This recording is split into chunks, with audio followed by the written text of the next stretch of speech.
C'est du laiton?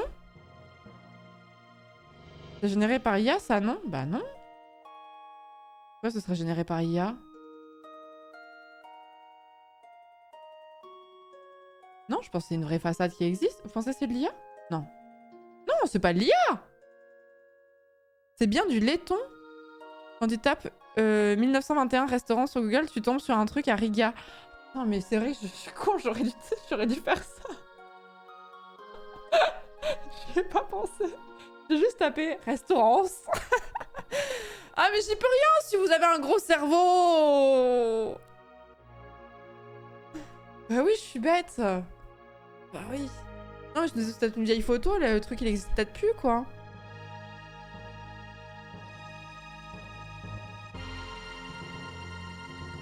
Faut arrêter de dire c'est de l'IA tout le temps, mais oui, c'est ça. Je vais vous montrer une photo d'Oliver bientôt, vous allez me dire c'est de l'IA. Alors attendez, donc... En fait, vous dites c'est de l'IA parce que vous êtes devenu... vous avez peur, mais en fait, vous savez pas vraiment reconnaître de l'IA, en fait. Entre nous. En fait, vous êtes du père. Oh, le restaurant a l'air vachement bien noté, en plus. Attends, Google Maps.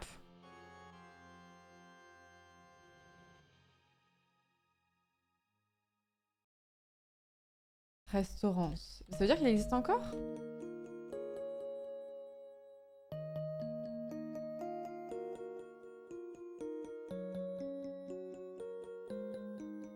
Tu es à Riga, là? Non, je le trouve pas.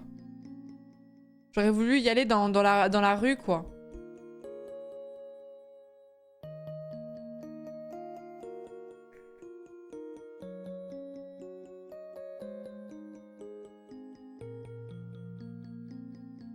Nos lecteurs de langage suggèrent suédois pour restaurants.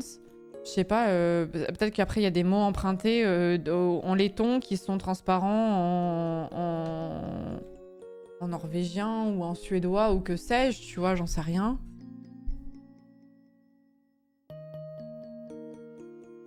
Ça me chose de passer y manger courant septembre. Bah je peux vous dire que la façade est jolie, mais le reste j'en sais rien.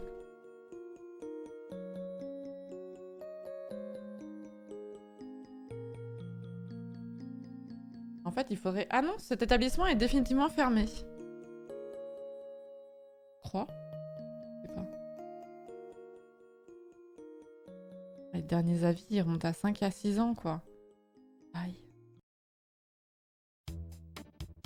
Aïe, aïe, aïe. Aïe, aïe, aïe, c'est foutu. Je pleure. Désolée.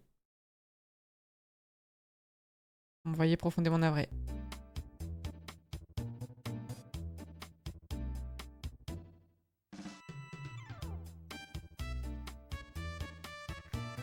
Et encore sur Street View, les images datent de 2014. Oui, mais en fait, je suis con comme un petit... que j'allais dire con comme un petit Suisse. Mais vraiment, ça n'existe pas. Mais c'est juste, j'ai mangé des petits Suisses tout à l'heure, je pense à ça. Je suis con, juste, j'arrive plus à accéder à Google Maps maintenant, comme ils ont enlevé l'intégration. Je suis con comme un balai, voilà, ça marche mieux. Comme ils ont enlevé l'intégration, maintenant, je trouve qu'accéder à Maps, c'est compliqué, genre.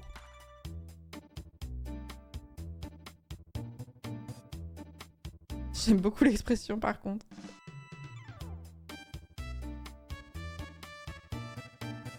Comme un balai, au moins poilu et plus épais.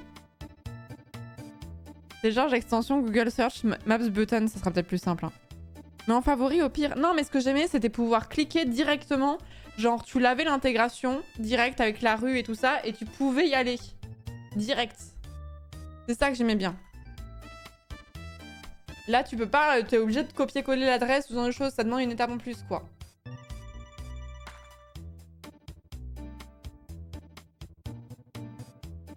Il y a toujours, faut cliquer sur l'adresse. Enfin, je l'ai pas, hein.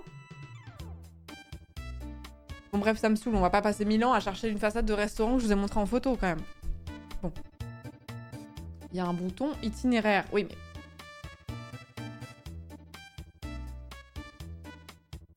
De mon temps, avant, tu tapais 1221, pardon, restaurants, Maps, et on te proposait un truc, et tu pouvais cliquer direct, et paf! Là, vous voyez bien que... T'as une étape en plus à faire. Et là, si je vais sur Google Maps, ça me met pas à l'endroit en question, ça m'emmène juste sur Maps. Mais c'est de l'abus de position dominante. Certes. Certes. Mais maintenant, c'est chiant. Mais avant, c'était de la... Bon, bref, on n'est pas content, quoi.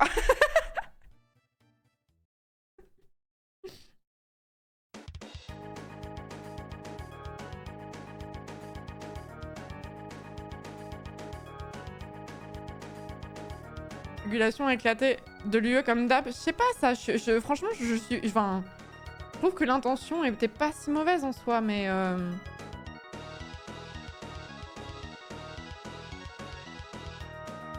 Dans la série Insolite pour culture générale. Et on n'avait pas dit qu'on ferait pas de culture G?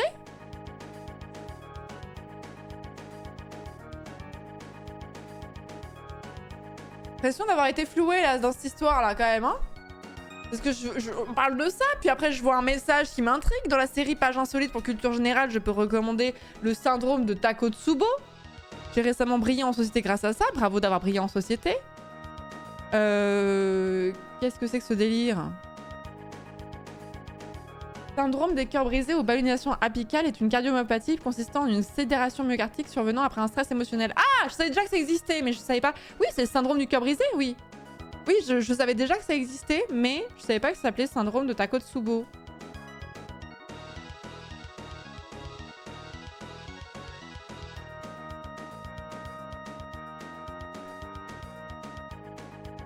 Il y a eu Trivial Poursuite tout à l'heure? Non, il n'y en a pas eu. En gros, tu as un problème cardiaque après un choc. Ouais, c'est ça.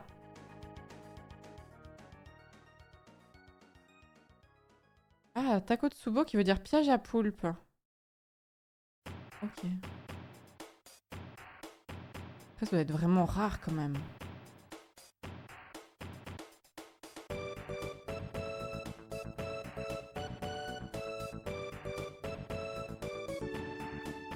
C'est pas si rare, bah, ils ont dit on a remarqué une augmentation de l'incidence de syndrome pourtant rare lors de l'épidémie au coronavirus de 2019-2021.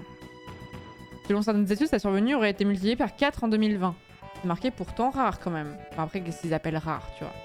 L'incidence semble être de 15 à 30 cas pour 100 000 patients. Mais elle est probablement sous-évaluée, seules les formes graves hospitalisées étant comptabilisées. Ok.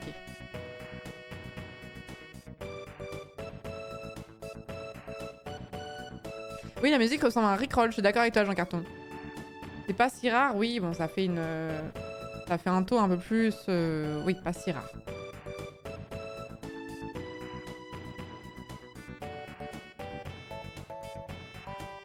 Mais oui, j'avais déjà entendu parler de ce truc. Tout à fait. Et ce dont j'avais pas entendu parler, c'était que Guillaume Musso, putain, que Alfred de Musset et Georges Sand, ils s'échangeaient des lettres cochonnes, mais en fait, c'était pas eux. Et en fait, c'était un fake. Ça, je savais pas, par contre. Ça me... Vraiment, ça me... C'est quoi, un Rickroll? Quoi? Hein? C'est pas vrai? Non, c'est pas vrai, on a vu ça hier. On va pas s'en remettre. Non, on va pas s'en remettre. Hein? Bah non, Non, non, pitié, j'en pleure. Non, j'aurais voulu que ce soit vrai, mais oui, je sais bien, mais écoutez, attendez, je vais aller dans mon petit dossier qui s'appelle Culture Clash. Liste d'idées reçues. Non, c'est pas ça. Liste des légendes urbaines. Vraiment, vous n'étiez pas là hier, mais faut que tout le monde le sache. Alfred de Musset et Georges Sand auraient eu une correspondance grivoise avec des poèmes dits acrostiches à caractère érotique. Précision, en réalité, il s'agit d'un canular monté par leur entourage de mort, on précise, hein, après leur mort à la fin du 19e siècle. Ça fait 25 ans que j'y croyais, moi. Mais moi aussi!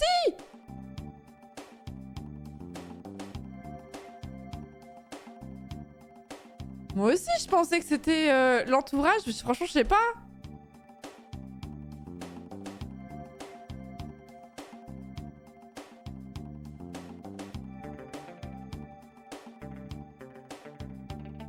Moi aussi, ça m'a abattu d'apprendre des choses pareilles. Parce que autant il commence en disant oui que la muraille de Chine n'est pas visible depuis l'espace, etc. et tout. Je suis en mode oui, bah oui, bien sûr, mais bon, ça, les gens maintenant le savent. Mais ça, j'étais pas prête. Là, par exemple, il y a Marilyn Manson s'est fait retirer des côtes pour pratiquer l'autofellation. Et ensuite, il précise en disant bah non, franchement, c'est fake, etc. Je suis en mode oui, bah bien sûr, mais tout le monde le sait depuis 2005, ça que c'est faux. Mais Georges Sand et Alfred de Musset, non. Non. Écoutez, moi je propose... Est-ce que si on continue à y croire, parce que ça nous fait plaisir, est-ce que c'est si grave? Ainsi que les sectes commencent, Florence.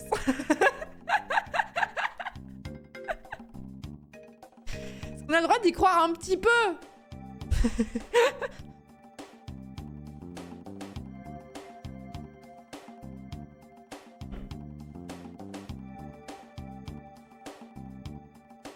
Voilà, il y a pire comme croyance, quoi. J'aime l'info, donc elle est vraie, voilà, c'est ça.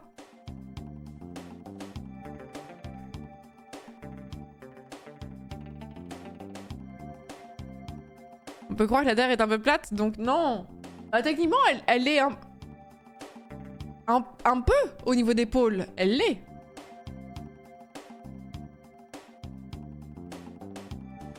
Qu'elle s'écrase sur elle-même un petit peu. Comment ça? Bah si, non? Attention, Florence. Bah non, mais c'est pas vrai. La Terre est pas ronde, elle est ellipsoïdale, patatoïdale, enfin elle est patatoïde, voilà. Et elle s'écrase un petit peu et pour moi, bah du coup, bon, c'est quasiment imperceptible, mais du coup, au pôle, elle est un peu plus plate qu'ailleurs. Légèrement, oui.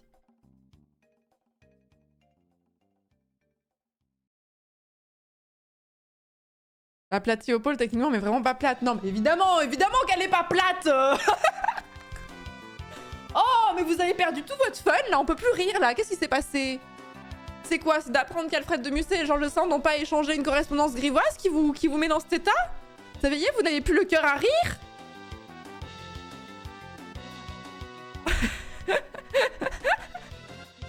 Ok, bah pour la peine, je vais lire un autre truc qui va nous choquer. Alors...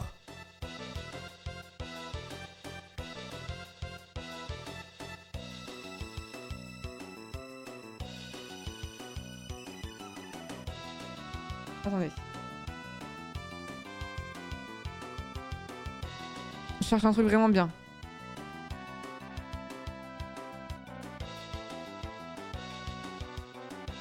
Ah, c'est vrai, les hamburgers contiendraient un produit contre le vomissement car les sandwichs seraient trop gras pour être normalement digérés par l'organisme. Oh, je l'avais entendu ça. La marque blanche que l'on peut parfois observer sous le pain n'est pas une pastille anti-émétique mais une imperfection formée pendant la décongélation. On ne vomit d'ailleurs pas davantage si l'on s'abstient de la manger.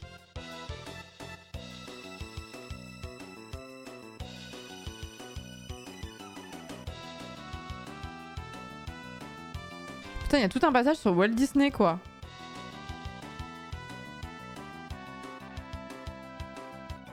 Il y a tout un truc sur Walt Disney, une dinguerie.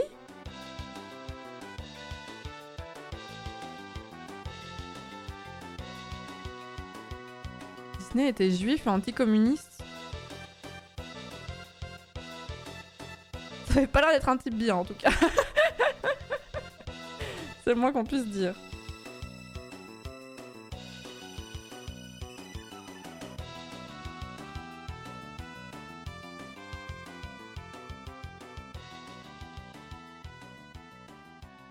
Il y a une rumeur sur une soi-disant puce de traçage sur les cartes d'identité françaises. Je sais pas, je sais que j'ai entendu ça plusieurs fois il y a quelques années et certains y croyaient dur comme fer. Je sais pas, il doit pas tout y avoir de toute façon. Si je mets puce... Non, il y a rien. Bon, de toute façon, la liste des légendes urbaines, on a plein à faire. Ah, législation! Il serait interdit de s'embrasser sur les quais d'une gare. J'ai jamais entendu parler de ça. D'après Légifrance, la légende trouverait sans doute son origine dans un règlement de police d'une compagnie ferroviaire avant la Première Guerre mondiale pour limiter les retards.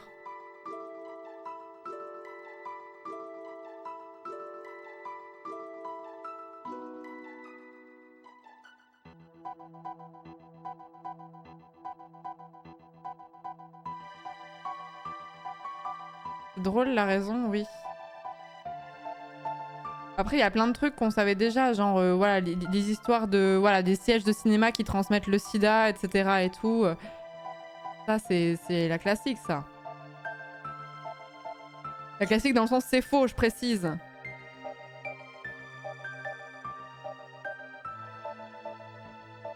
Je cherche un autre truc.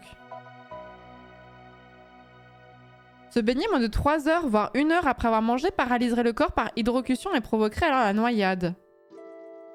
C'est faux, apparemment. Néanmoins, les heures suivant midi étant les plus chaudes de la journée, elles sont plus propices à l'hydrocution. De plus, la digestion demande un afflux sanguin important dans les intestins et l'organisme a plus de mal à faire face à ces dépenses énergétiques simultanées. Donc c'est faux, mais c'est pas tout à fait faux non plus. C'est un peu faux, genre... genre c'est un raccourci, mais c'est pas faux non plus.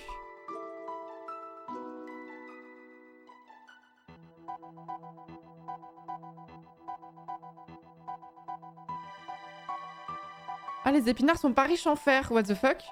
L'origine de cette croyance est mal connue. Cette légende serait née d'une faute de frappe parfois attribuée à une secrétaire allemande ou américaine, selon les versions, mais cette explication répandue présente elle-même les caractéristiques d'une légende urbaine. Ah bon? Oh.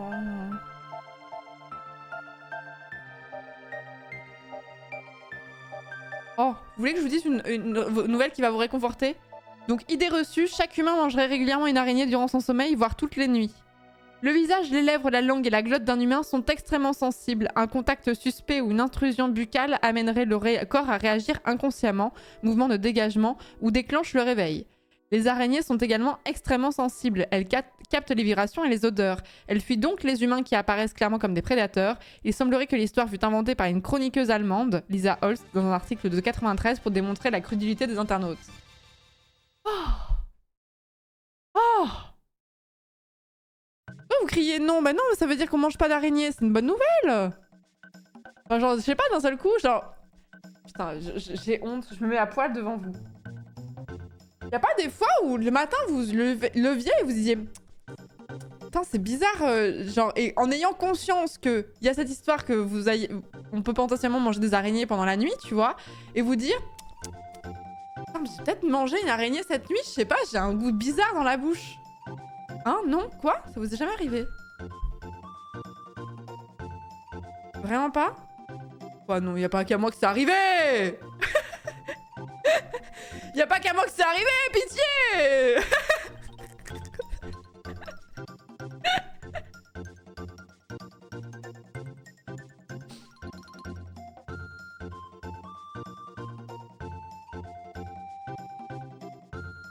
C'est la laine du matin, mais tu la sens pas ta propre haleine.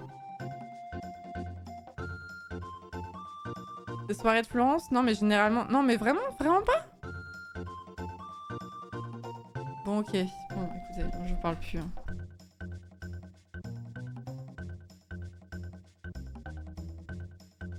Bon, sachez qu'en tout cas, la masturbation rend sourd. Hein. Voilà. Ça, c'est vrai, par contre. Voilà, je suis désolée de vous le dire.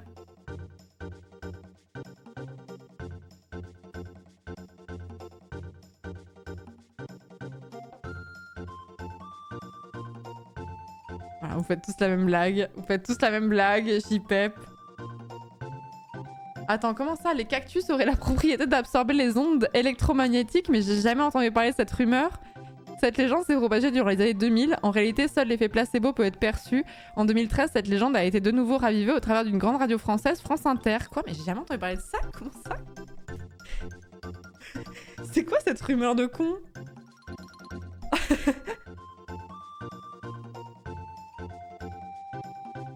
On en parlait l'autre jour. Le prix Nobel de mathématiques n'existerait pas car la compagne d'Alfred Nobel l'aurait trompé avec un mathématicien. Et on en a parlé et on a expliqué pourquoi il n'y avait pas les maths. Et j'ai dit oui mais je pense que c'est un peu romancé, etc. Ça va être faux. Nobel n'était pas marié. Oui mais ça veut pas dire qu'il n'a pas eu petit crush quoi. Les prix Nobel sont décernés à des disciplines pratiques étant considérés comme ayant une influence directe sur la vie contemporaine, ce qui n'était pas le cas des mathématiques dans l'esprit d'Alfred Nobel.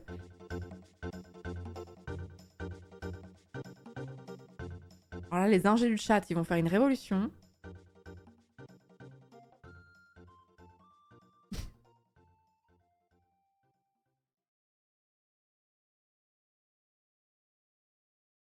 Ma mère avait mis un cactus sur une tour de l'ordinateur familial pour cette raison, bien sûr.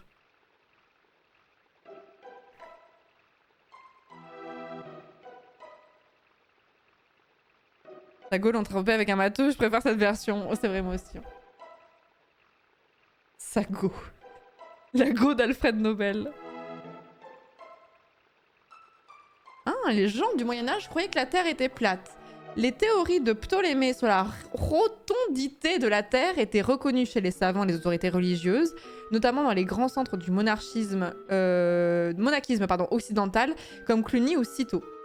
Par contre, la plupart des gens du peuple pendant cette période historique, n'ayant évidemment pas accès aux quadrivium de l'enseignement médiéval. Les informations non fondées ne manquaient donc pas de circuler parmi eux. Bah, du coup, c'est pas spécialement faux, enfin, genre, je veux dire... Oui, les savants savaient que c'était faux, mais la plèbe ne le savait pas forcément. Enfin, je ne sais pas s'ils se posaient vraiment la question, en vrai. A l'inverse, l'héliocentrisme, qui avait pourtant été théorisé dès moins 280 par l'astronome grec Aristarque de Samos... Oh, ah bon? N'était pas reconnu par les érudits de l'Antiquité tardive ni du Moyen-Âge. Il n'a été démontré qu'à la Renaissance, vers 1530, par Copernic. Et même s'il a fallu 2 siècles pour que son enseignement soit officiellement accepté par la hiérarchie de l'Église, l'héliocentrisme était un fait parfaitement admis parmi les ecclésiastiques et les religieux catholiques. Donc encore une fois, c'est faux, mais c'est pas vraiment faux non plus. C'est quoi cette liste de légendes urbaines qui sont pas vraiment des légendes urbaines en fait?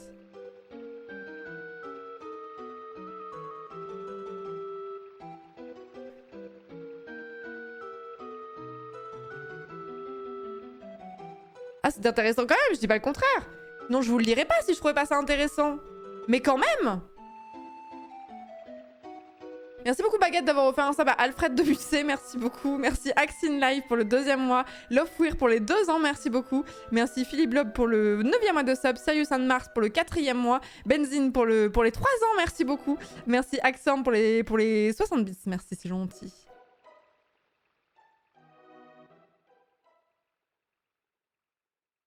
Les Américains n'auraient jamais marché sur la Lune, les images auraient été tournées en studio avec divers trucages et décors artificiels et auraient d'ailleurs même été réalisées par Stanley Kubrick qui venait de tourner 2001 l'Odyssée de l'espace. Et alors moi ce qui est terrible c'est que le faux documentaire sur le sujet Opération Lune, je l'ai vu. Et ça m'a rendu perplexe à l'époque. J'étais jeune, d'accord? Mais ça m'avait rendu perplexe.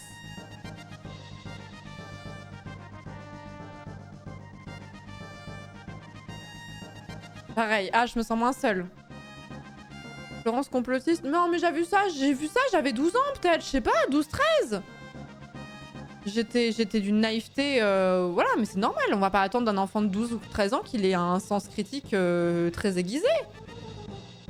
Moi je suis désolée quand En vrai j'ai un peu honte, mais en vrai pas tant que ça, et en fait ça t'explique aussi comment tu peux tomber dans des trucs un peu shady, etc. J'avais vu ce documentaire qui m'avait perturbée. J'étais allée chercher sur net et j'avais trouvé que les arguments étaient vachement convaincants. Mais je les ai perçus avec l'esprit critique d'un enfant de 12 ans, quoi.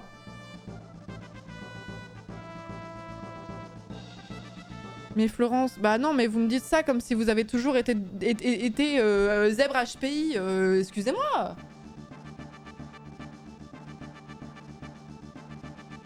C'est le but du reportage de montrer que tu peux faire croire Nawak. Alors c'est pas celui-là, alors dans ce cas-là. J'avais vu, je me souviens d'un truc que j'avais maté qui était chelou et qui disait en gros qu'on n'avait pas marché sur la Lune et que je trouvais que c'était bien foutu et ça, encore une fois j'étais très jeune hein, mais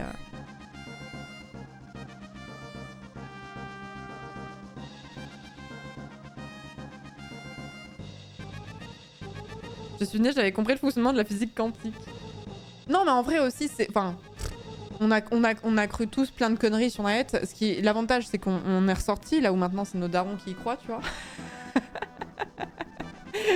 Là où c'est nos darons qui y croient maintenant. Et qu'est-ce que je voulais dire et puis ça t'explique aussi comment tu peux tomber dans des espèces de boucles et de bulles de désinformation, etc. en fait. Par contre, la Finlande n'existe pas, bien sûr.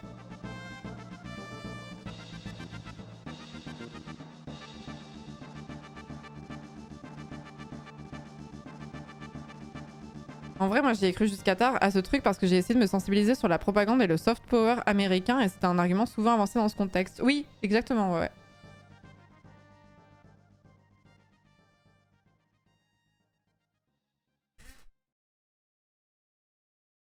À 12 ans, on n'a pas le même recul sur l'information, mais ça va mieux. Mais à 50 ans, ça repart en bulle informationnelle. C'est totalement vrai. C'est totalement vrai. Non, mais je préfère m'être fait avoir à l'âge... En vrai, mais c'est peut-être même formateur, en vrai. Que je me sois un peu faite... J'étais pas en mode, c'est sûr, on n'a jamais marché sur la Lune, etc. et tout. J'étais pas non plus dans ce dos-là, tu vois. Mais j'étais en mode... bizarre. Sachant que j'avais déjà entendu... à cet âge-là, que la CIA, etc., machin, ils étaient quand même... Sans parler de complotistes, il y a plein de choses qui sont très documentées, qui sont très cheloues, des choses qu'a fait la CIA, tu vois. Genre quand ils ont fait tester le LSD là, à l'insu des gens là, ou je sais plus quoi là. Enfin bref, quand même des trucs très bizarres. Donc je me disais, franchement, pourquoi pas? Je suis pas MK Ultra, exactement. Je suis pas non plus hyper... je pars pas en campagne, mais un peu sus, quoi. Mais le truc, c'est qu'entre-temps, bon, bah, j'ai lu d'autres choses qui contredisaient, et du coup, je me suis dit, ok, maintenant, c'est pas parce que je suis persuadée d'un truc que j'ai forcément raison et que je peux pas être amenée à penser à un truc contraire plus tard. C'est ça que ça m'a servi comme leçon. Et du coup, c'est pas mal de l'avoir eu à 12-13 ans, genre. Il y a une capacité de se remettre en question et de pas être arc-bouté sur ce que je pensais être vrai, quoi.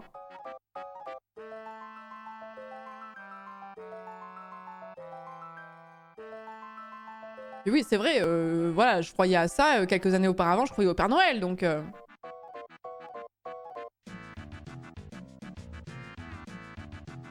sais pas si tu as vu que récemment, 2 astronautes sont coincés, ils doivent attendre 2025 pour revenir. Du coup, il y a eu des vidéos TikTok là-dessus, il y a plein de gens qui disent ah ouais, donc eux, ils doivent attendre autant, mais ils ont été dans la Lune en 69, c'est ça, ouais. Attends, mais enfin, excuse-moi, mais comment ça se fait que 2 astronautes soient coincés et ils doivent attendre 2025? Attends, c'est quoi ce bail?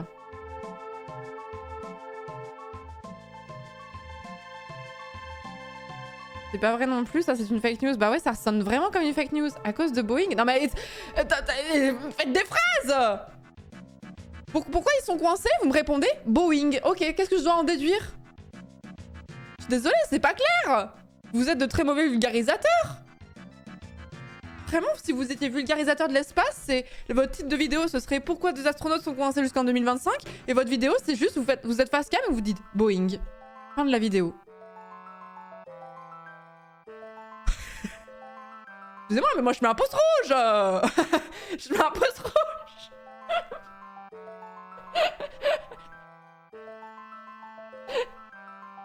La navette de retour par Boeing est pas fonctionnelle, dangereuse. Ok. Moi j'avais vu RTBF, donc si c'est fake news, FF. Alors attendez. Les 2 astronautes bloqués dans l'ISS reviendront... Ah, déjà ils sont dans l'ISS, ils sont pas si mal. Reviendront sur Terre en février avec SpaceX. Ah. Ils devaient partir 8 jours dans l'espace, ils y resteront 8 mois. Oh, les 2 astronautes acheminés jusqu'à la Station Spatiale Internationale dans le vaisseau Starliner de Boeing ne rentreront sur Terre qu'en février avec le concurrent SpaceX.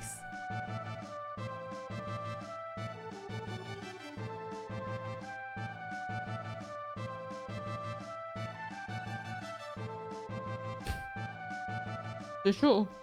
C'est comme quand t'as raté ton avion ou ton train, mais genre ça... avec une temporalité plus longue, quoi.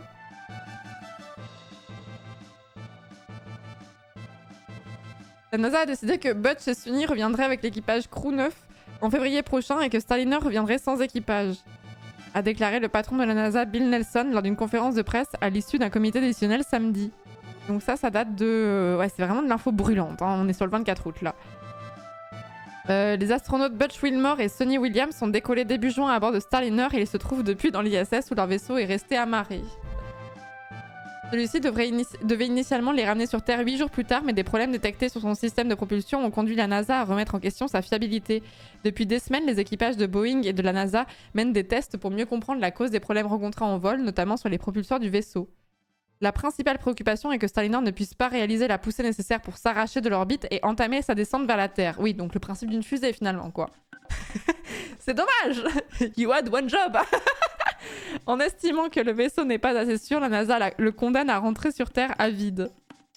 Une mission régulière de SpaceX nommée Crew 9 devrait donc décoller fin septembre en n'emportant que 2 astronautes au lieu de 4. Elle resterait amarrée à l'ISS jusqu'à son retour sur Terre prévu en février et ramènerait alors les 2 naufragés du Boeing, en plus des 2 astronautes de Crew 9. Oh, histoire de fou en vrai. Ils ont essayé de faire du stop, effectivement. Et du coup, les gens prennent cette histoire pour dire qu'en 69, c'était fake. Ok.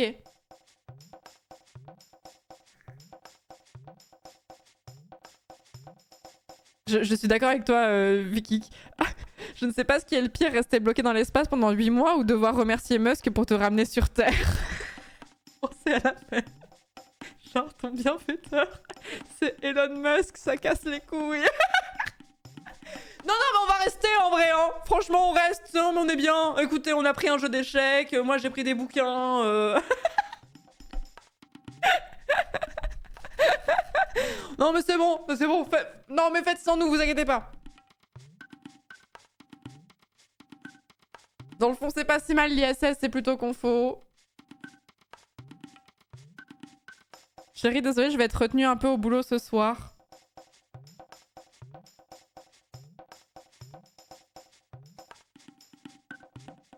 On attend le prochain Uber, exactement.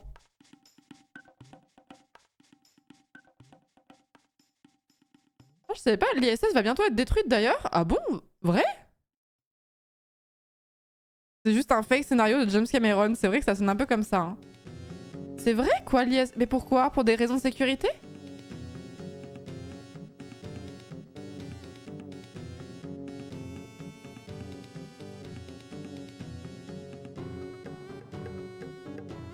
On est aujourd'hui à 12 nations qui ont photographié les restes des alunissages ou le rover lunaire, donc dire que c'est fake, faut avoir 2 de QI. Bah...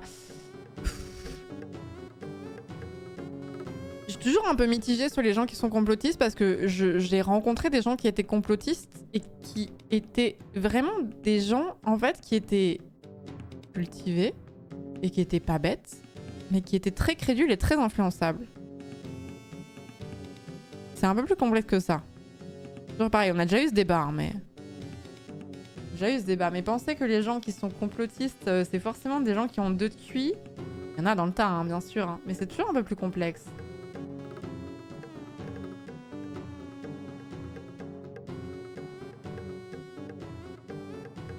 Et pour moi, être crédule, c'est pas forcément être bête, en fait. Juste, t'es un peu plus... t'es un suiveur, quoi.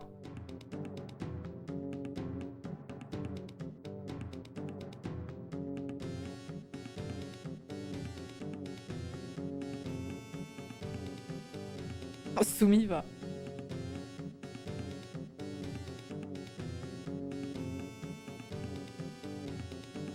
Comme je vois Codenames, plus tu réfléchis, moins c'est bon.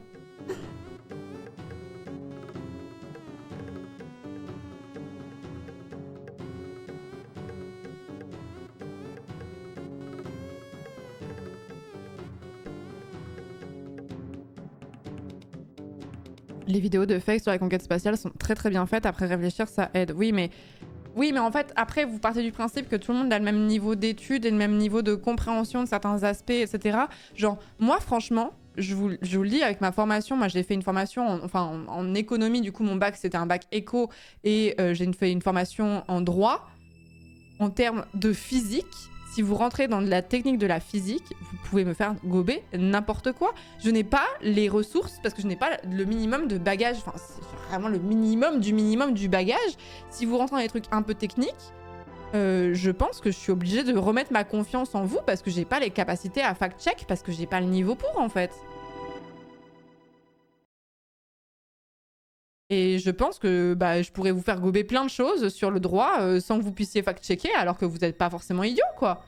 C'est juste parce qu'au bout d'un moment, t'es obligé de remettre ta confiance à quelqu'un d'autre parce que t'es pas expert en tout et tu peux pas fact-check, quoi.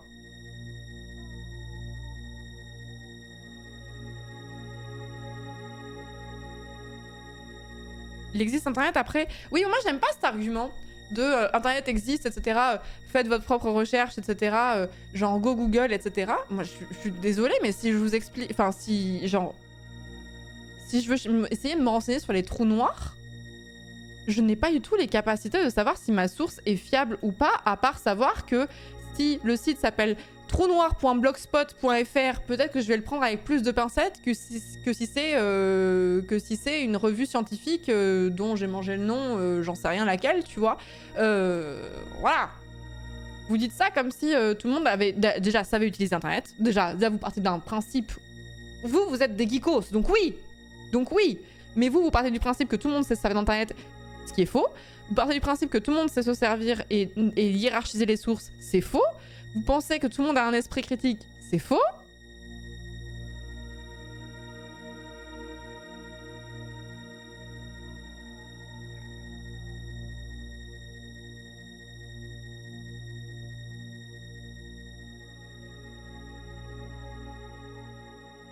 Ça, t'as tout faux. vous surestimez la flamme vous sous-estimez la flamme des gens de vérifier les sources. Oui, mais même sans ça, je veux dire... En fait, c'est toujours un peu frustrant des fois. Quand je vois des gens qui envoient un peu en mode bah t'as qu'à faire tes propres recherches, je vois un peu du mépris de classe. Oula, la haute take.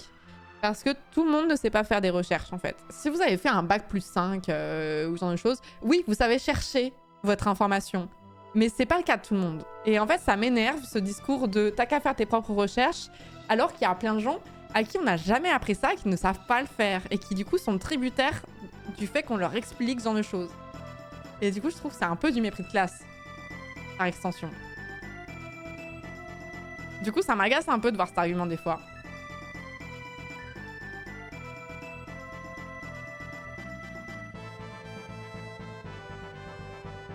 Là, vous me citez des youtubeurs en mode « Oui, mais t'as qu'à aller voir tel youtubeur et t'en sauras plus. » Mais qu'est-ce qui me fait dire que tel youtubeur, si j'y connais vraiment, je suis au niveau 0 en physique ou en chimie, par exemple, c'est deux domaines que je ne maîtrise absolument pas, qu'est-ce qui me fait dire que ces gars-là, ils ont des diplômes qui valent quelque chose et qui me racontent pas de la merde? J'en sais rien, tu vois. En fait, au bout d'un moment, t'es obligé... Les sources... Oui, mais... À condition qu'ils les mettent, déjà. Car ils partagent leurs sources. Ah oui, c'est bien connu, tous les youtubeurs partagent leurs sources, ouais. Comme chacun sait. Tous.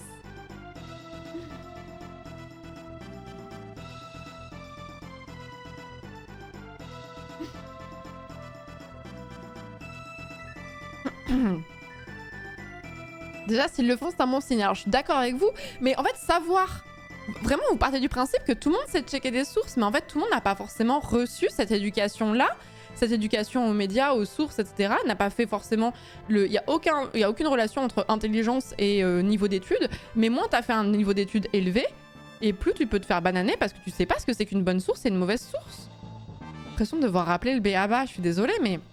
Pour vous, c'est peut-être évident. Si vous avez fait un master 2, oui, c'est pour vous, c'est évident. Mais ça s'apprend. Oui, mais... Au secours. Il y a des gens qu'on n'a jamais valorisés, en fait, pour ça. Là, on est dans une boucle. On est dans une boucle, j'en peux plus. Il y a des gens, on leur a jamais appris à apprendre. On leur a jamais... Et je dis ça vraiment sans condescendance. Au contraire, en fait. Genre, le côté en mode, il suffit d'eux... Je trouve qu'il est complètement en déconnexion avec la sociologie la plus basique qui soit. En fait. Du coup, ça m'énerve. Quand vous dites... Parce que je suis sûre que les gens qui disent « Oui, mais il faut checker ses sources, il faut être rigoureux, il faut apprendre à chercher », je suis sûre que vous avez tous des bacs plus 5 en fait. Ou plus.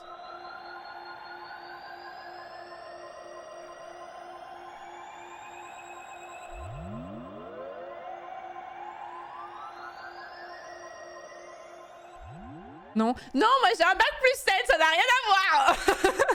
Oh putain. Alors non, non mais vous allez pas me faire... Oh putain. Vous êtes chiant. Vous allez pas me faire de votre cas. J'en peux plus. Vous allez pas me dire, bah non, moi je me suis arrêtée au bac et j'ai appris, donc forcément tout le monde a les mêmes capacités d'apprendre. Vous savez bien que ça marche pas comme ça. Enfin. J'en peux plus. Not viewer. Tout le monde n'a pas le bac. En plus, vous partez du principe... Aussi, vous partez d'un truc qui est bête, mais vous partez du principe que tout le monde sait lire correctement, ce qui n'est pas le cas en France. Et ça, vous l'oubliez de fou, en fait.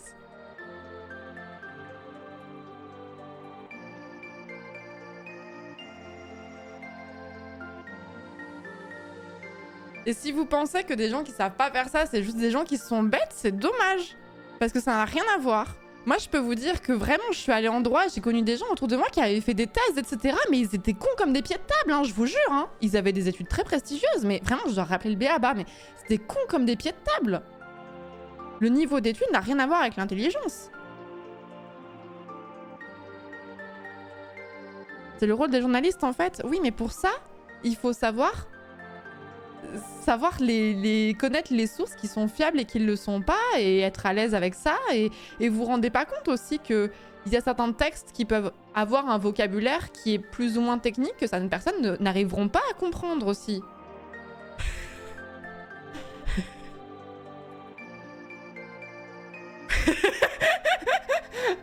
Le béaba de la socio, JPEP. Merci beaucoup Axam pour les 60 bits, merci beaucoup. Merci à Octopus Vibes pour le 5e mois. Merci d'Airdir pour le 33e mois. Sivrus pour le 7e mois de sub, merci beaucoup.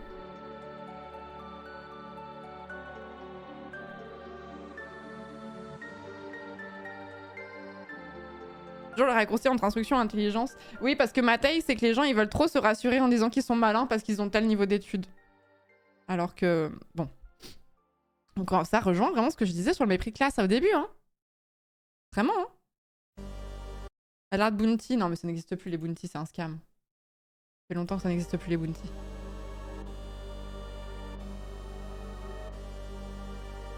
Je pense aussi que des gens à diplôme peuvent complètement se faire avoir, mais oui, c'est ça.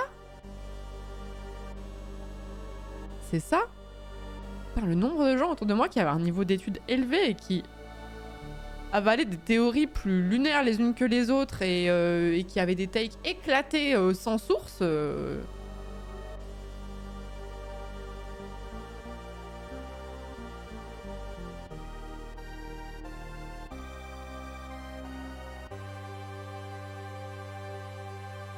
Que tu as vu le prochain DLC de Power Wash? Non, j'ai pas vu Anivas. Pour connaître des thésards complètement teuteux, je confirme. Mais oui, bien sûr. Bon, bref, voilà.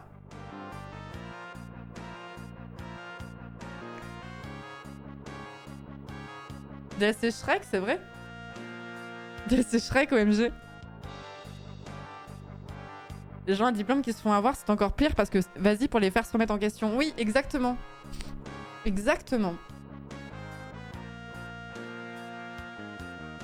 Non mais vraiment ce serait... Putain, on y gagnera tellement le jour où vous arrêtez de penser que les... Je vous dis, je vais pas vous mentir qu'il y a des complotistes, oui, il y a un paquet qui sont bêtes comme pas possible, mais si c'était aussi simple que ça se saurait. Alors là, vous avez moult biais là. Hein. Bref. Faudra qu'on joue aussi un de ces quatre, hein.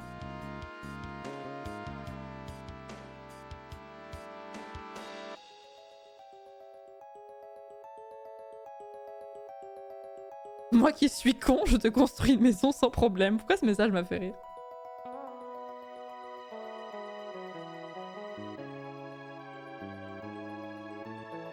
Et voilà, exactement, Axam. Putain, mais heureusement que j'ai des phares au milieu de la nuit. Dans mon chat qui est contre moi, là. En plus, le mépris, c'est exactement ce qui va faire qu'ils vont se replier définitivement. C'est ultra excluant. Exactement. C'est pour ça que je tiens régulièrement ce genre de discours. C'est qu'en fait, le but, c'est justement qu'on veut les sortir de leur bulle de désinformation, etc. et tout. Ou même sans être complotistes, des gens qui sont un petit peu naïfs ou ce genre de choses sur plein de choses et qui s'en remettent un petit peu à plein de gens parce qu'ils estiment qu'ils n'ont pas les capacités à comprendre ou ce genre de choses.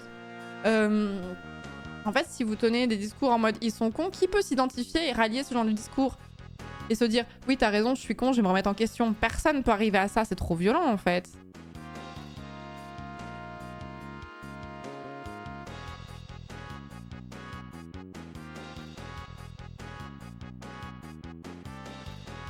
Voilà, faut arrêter de marginaliser les gens qui n'ont pas eu accès à, de bons accès à l'info. Exactement.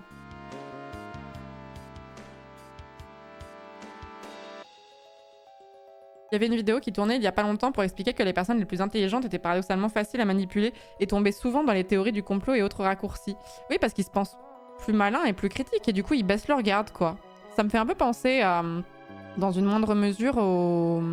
Voilà, je vais faire un grand écart, mais vous allez comprendre où dans les milieux militants, il n'est pas rare qu'il y ait des prédateurs ou ce genre de choses parce que justement les gens baissent leur garde en se disant qu'ils sont dans des milieux un peu plus, comment dire, sensibles à ce genre de problématiques. Enfin genre, c'est vraiment courant de fou, quoi. C'est vraiment courant de fou. Merci beaucoup, Docteur Moln, pour le sub. Bienvenue dans la communauté, merci beaucoup. Et le but de l'info, c'est pas d'être de plus en plus accessible au plus grand nombre. Si, sur le principe, mais c'est pas parce que sur le principe, c'est l'objectif qui est visé que c'est forcément atteint.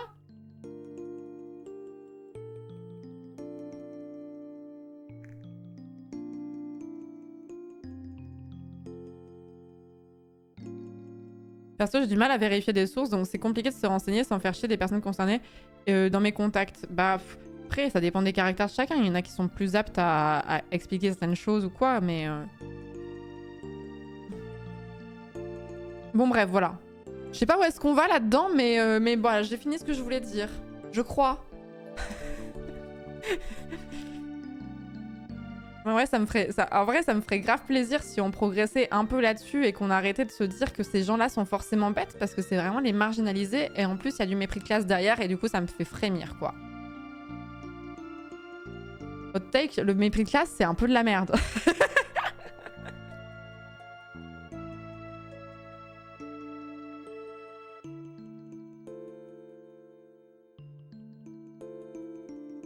Hot take de fou. Hot take de fou. Oui, c'est exactement ce que j'essaie de dire. Putain, j'adore quand j'explique des trucs pendant 1000 ans et que vous arrivez à synthétiser en une seule phrase. Il y a accès et accès. Tu peux facilement avoir accès à des études ou papiers de recherche, pour autant ne pas comprendre le contenu qui n'est pas accessible. Exactement. Voilà, exactement. Pour ça que moi, je me jette sous le bus toute seule. Moi, vraiment, en matière de physique et de chimie, comme je n'ai pas les bases, enfin, j'ai niveau collège, quoi. Niveau collège et début lycée. Et il y a plein de choses que j'ai oubliées. Genre, si tu me demandes ce que c'est qu'un ion, une molle, je vais faire la gueule, tu vois. Tu peux me faire gober plein de choses.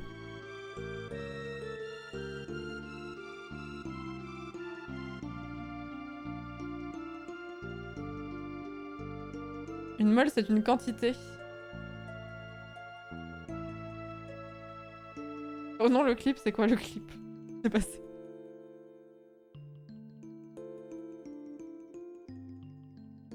On ne gobe pas les molles. Merde. Mais tu es fil lire lettres, on ne vous demande pas de savoir. Bah non, mais moi, ma curiosité me fait dire que j'ai envie de savoir des choses qui sortent de mon domaine d'études. Non, c'est sad, hein. Si je m'arrête à mon niveau d'études et que j'apprends plus jamais rien ensuite, c'est vraiment... ça va être chiant, hein. La vie va être un peu chiante, quoi. Un peu boring. Merci beaucoup, Love Summer. Love Summer, pardon. Merci beaucoup pour le 2e mois. Merci beaucoup. Un ion, c'est du sel? Non. Non, les ions... Attendez. Les ions... Putain, mais moi, je suis nulle. Moi, ça me fait peur. Ces mots-là, ils m'ont traumatisé. Un ion est un atome ou un groupe d'atomes portant une charge électrique parce que son nombre d'électrons est différent de son nombre de protons. On distingue 2 catégories d'ions, les cations, je me souviens plus, chargés positivement, et les anions, chargés négativement.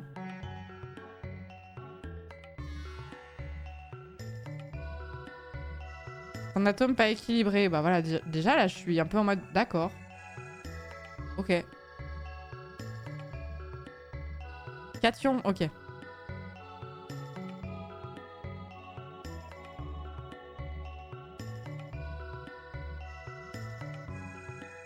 Ça me rappelle des recherches que je faisais pour le boulot. Je suis tombée sur un site climato-sceptique avec un article qui expliquait en long, en large et en travers pourquoi l'agriculture intensive n'était pas mauvaise pour les sols, au contraire.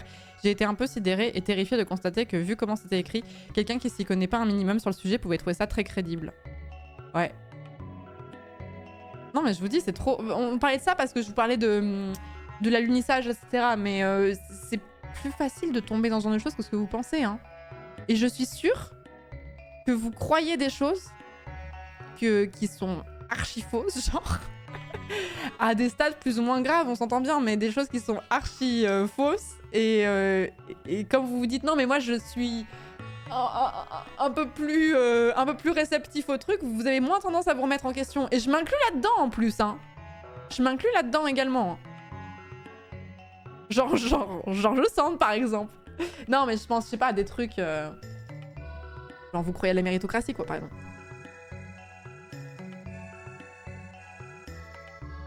Oh, je suis piquante ce soir. Oh là là.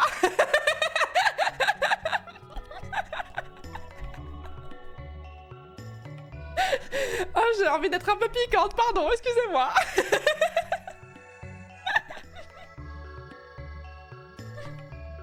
Par exemple, je crois que mon diplôme me mènerait à un emploi stable. Force des mots. Tante baguette. Genre, c'est ton moment, je peux pas ghoster ton message. Une molle, c'est un nombre précis de trucs, en l'occurrence beaucoup de trucs, Attends, combien d'il y a de zéros? On va dire 6 millions, milliards de trucs. On utilise ça pour parler d'atomes, mais en soi, une mole de lampe canard, c'est une valeur qui fait aussi sens. D'accord, je vais retenir la dernière phrase parce qu'elle m'a bien plu.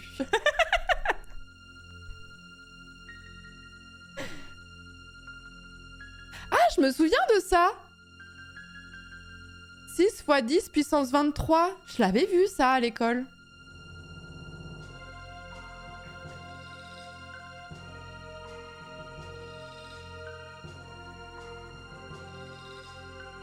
Exemple, le sel, c'est du chlorure de sodium, des atomes de chlore et du sodium ensemble. Lorsque tu dissous du sel dans l'eau, ils se séparent et le chlore vole un électron du sodium. Ça te fait un anion chlorure chargé négativement, Ci-. Il a un électron en plus et un cation sodium chargé positivement, Na+. Il a un électron en moins. Mais c'est ce qui s'appelle...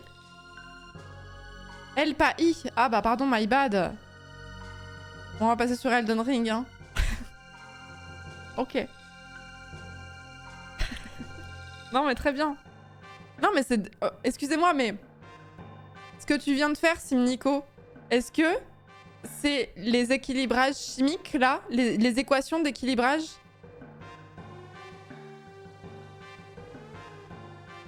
Ok, oui. Ok, c'est bon. Pas vraiment, non. Oh putain! Pourquoi il y a la moitié du chat qui répond oui et l'autre moitié du chat qui répond non? Checkez vos sources, non?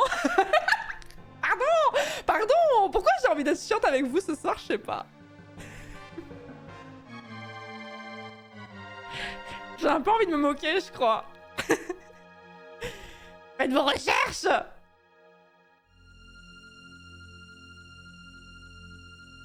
Attends, je vais lire Baguette parce que je crois que Baguette. Parce que d'une moitié du chat est endormie. Oui, mais quelle moitié, Baguette? Baguette, Simnico, y'a qu'en vous que j'ai confiance.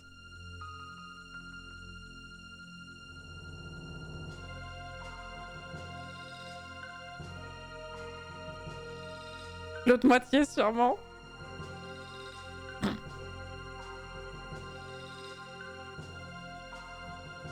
Non mais sinon, Elden Ring. Et là, je fais confiance à mon chat parce que dedans, il y a des profs de chimie. Mais qu'est-ce qui me dit qu'en fait, ils sont pas boulangers? J'en sais rien. Au bout d'un moment, je suis obligée de baisser ma confiance et d'accorder... Enfin, d'abaisser ma crainte pour remettre ma confiance à quelqu'un. Peut-être qu'ils sont boulangers, on sait pas. Qu'est-ce qui nous fait dire? Baguette est peut-être boulanger d'ailleurs. Hein. Ça poste sur le channel cuisine.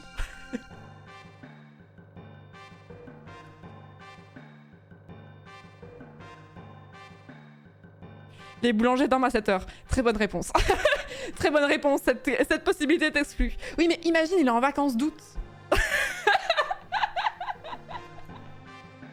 Et on n'en sait rien. Et la cuisine, c'est un peu de la chimie, c'est vrai. Pour le coup, Baguette est aussi pâtissier si on croit le chan cuisine. Bah, c'est ça qui m'inquiète. Je suis docteur en chimie nucléaire, j'ai droit à un avis légèrement éclairé. Oui, mais qu'est-ce qui me dit que t'es docteur en chimie nucléaire? Et d'abord, qu'est-ce que la chimie nucléaire?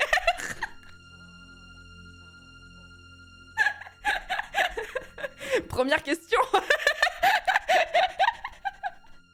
Ah bah sortez vos diplômes, là, on en est là, hein. On en est là, hein.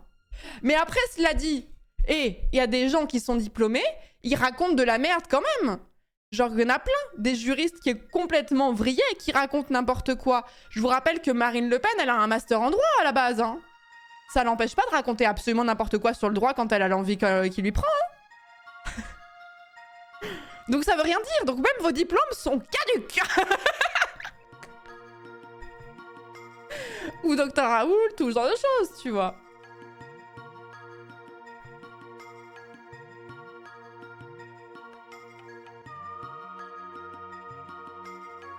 Fabrice Divisio a bien un diplôme. Ah, je sais pas en quoi. Et il y a notre pote aussi, là, comment il s'appelle, là, Idriss Aberkan aussi, il en a genre plein. Fabrice Divisio, il a quoi? Il a... Elle a eu un diplôme en droit public, sciences administratives, ok. Il a eu le Kappa aussi. Alors là, vous avez spam les mots. Ah, il a été avocat, hein. Il a été avocat, en fait.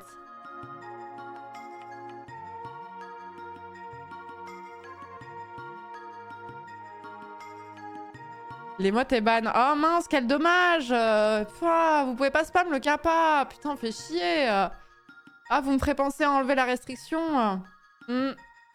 Ah bah zut. Total qui se souvient de la question d'origine. Ah bah c'est la magie des lives de chatting, ça. Hein.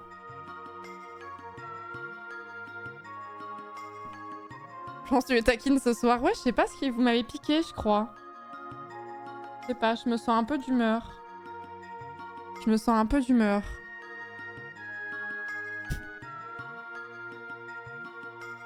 On parlait de doigts à la base, je vous rappelle.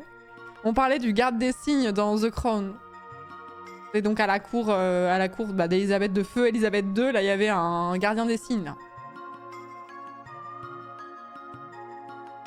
From what ou Yon?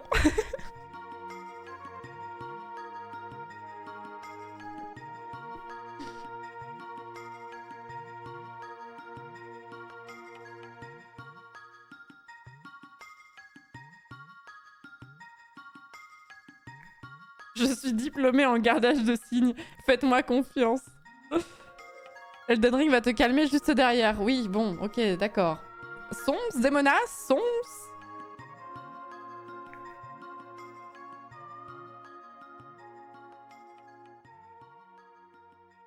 On part de bonjour ce soir, pas de culture G. Sinon, je joue tard à 2 heures de débat.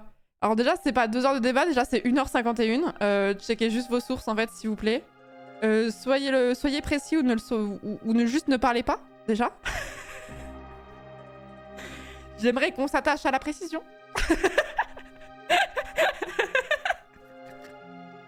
Faites vos recherches.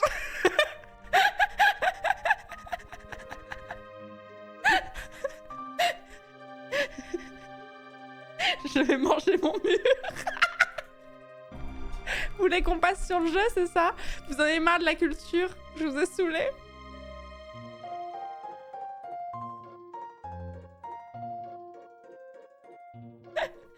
Bon, allez, on va jouer à Elden Ring. À la base, on était venus pour ça, je vous rappelle. Sinon, vous pouvez, quand je me balade, vous pouvez me balancer des petits fun facts intéressants, mais sourcés, bien sûr. Et je remettrai ma confiance absolue envers vous. Vous boudez? Pourquoi vous boudez? Qu'est-ce que j'ai fait de mal Qu'est-ce que j'ai fait encore?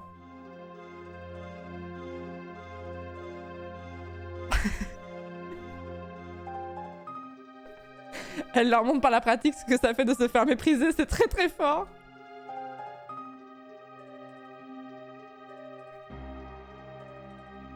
Me tente pas, je vais sortir la biblio, Florence. Oula. Sons, des menaces? Sons. Mais non, mais je vous ai pas bully pendant 2 semaines et demie, ça m'a manqué un peu, là. Bon, ok, on concentre tout ça sur un live entier, je suis d'accord. Normalement, c'est plus disséminé ci et là, mais je sais pas, Voilà. C'est quand vous avez commencé à pas croire à la sociologie, ça m'a un peu rendu chafouin, quoi. C'est tout. Ça m'a rendu un peu... ça m'a un peu estourbi. J'aime bien le mot estourbi, on l'utilise pas assez, je trouve.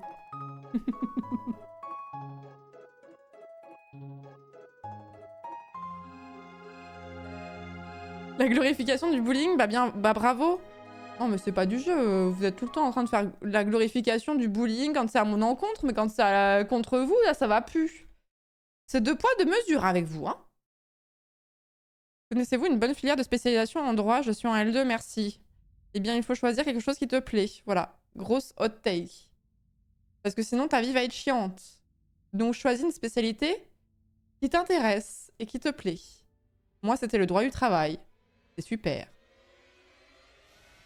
D'abord faquin, maintenant estourbir. Le bullying contre toi, c'est une réappropriation de trauma. Ok, donc si je résume, dans tous les cas, j'ai toujours tort. C'est ça?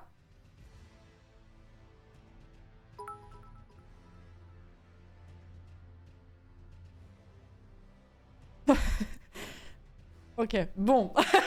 Allez, je vais faire pipi, après on joue à Elden Ring. Hein. Super l'ambiance, hein, super.